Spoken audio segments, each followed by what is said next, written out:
Des milliers de gens vivent, travaillent et circulent chaque jour sur l'île de Montréal. Peu d'entre eux ont conscience des conséquences auxquelles ils seraient exposés en cas de sinistre majeur. Plusieurs types d'événements peuvent conduire à une telle situation. Des phénomènes naturels comme des inondations, des tempêtes exceptionnelles, des séismes ou encore des défaillances d'infrastructures essentielles peuvent causer de graves préjudices aux personnes et d'importants dommages matériels et environnementaux.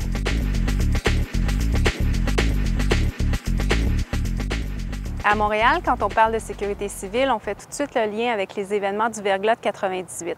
Mais plus récemment, ce qui nous a mobilisés, c'est des événements comme des épisodes de chaleur extrême, des vents violents, des pluies abondantes.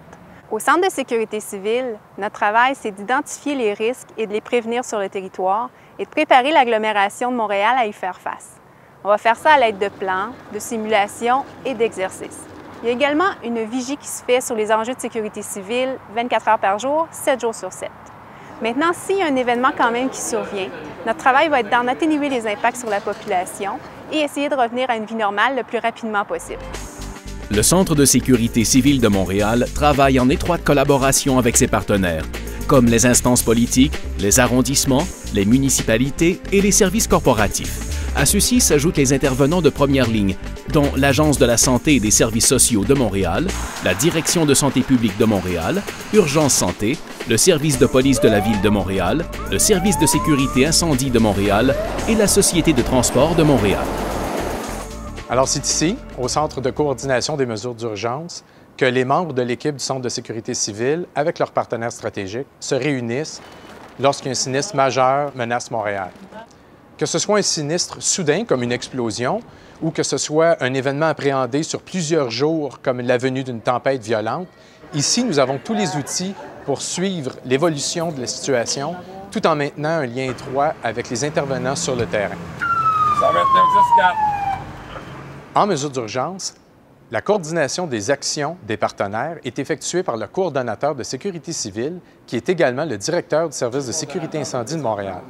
Dans ces situations, on recueille et on analyse les informations afin de permettre au coordonnateur de prendre les meilleures décisions possibles en consensus avec les partenaires.